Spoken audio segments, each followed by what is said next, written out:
Good morning. Our story today is about Elijah and Elisha, and it's called Elijah and the Whirlwind.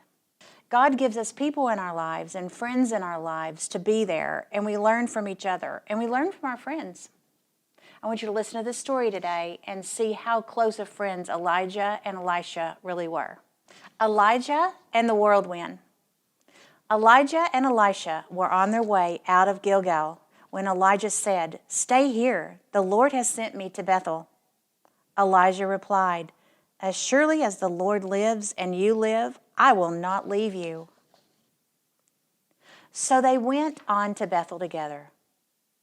The company of the prophets at Bethel came out to Elisha and asked, "Do you know that the Lord is going to take your master from you today?" Elijah said to Elisha, "Stay here, Elisha. The Lord has sent me to Jericho." Elisha replied, "As surely as the Lord lives and you live, I will not leave you." So they both went to Jericho. The company of the prophets at Jericho went up to Elisha and asked him, "Do you know that the Lord is going to take your master from you today?" "Yes, I know," he replied.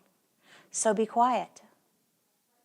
Elijah then said to Elisha, "Stay here. The Lord has sent me to the river Jordan." Elisha replied, "As surely as the Lord lives and you live, I will not leave you." So the two men walked to the river of Jordan. 50 men from the company of the prophets followed them. Elijah took his cloak, rolled it up, and struck the water with it. The water divided to the right and to the left, and the two of them crossed over on dry ground. The 50 prophets stood and watched them cross the river. Elijah said to Elisha, "Tell me, what can I do for you before I am taken away?" "Let me inherit a double portion of your spirit," Elisha replied. "You have asked a difficult thing," Elijah said, "but if you see me when I am taken from you, it will be yours. Otherwise, it won't." As they were walking and talking, suddenly a chariot of fire and horses of fire appeared and separated the two of them.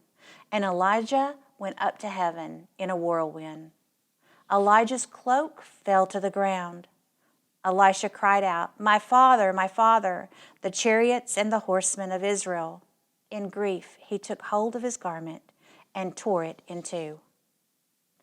Elisha then picked up Elijah's cloak and went and stood in the banks of the Jordan. He took Elijah's cloak and struck the water with it. "Where now is the Lord God of Elijah?" he asked. The water divided to the right and to the left, and he crossed over. The company of the prophets from Jericho who were watching said, "The spirit of Elijah is resting in Elisha." They went to meet him and bowed to the ground before him.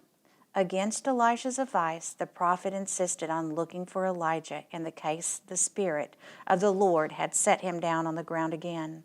They searched for 3 days, but did not find him. What can we learn from Elijah? Elijah felt alone in this world and even said so.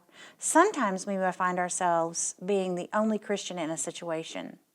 Through Elijah's example, we know what it looks like to be faithful to God, even in awful places. What can we learn from Elisha? Elisha shows us an example of humility and complete dedication to God's handiwork. When called by Elijah, he completely abandoned his trade and followed him. Perhaps God has done the same in our lives.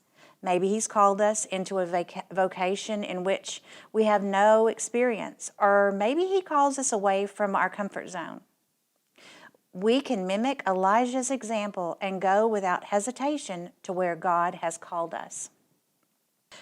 I want you to be thankful for your friends and your teachers. Be good students. Learn from your friends and learn from your teachers. I'll see you next week. Bye.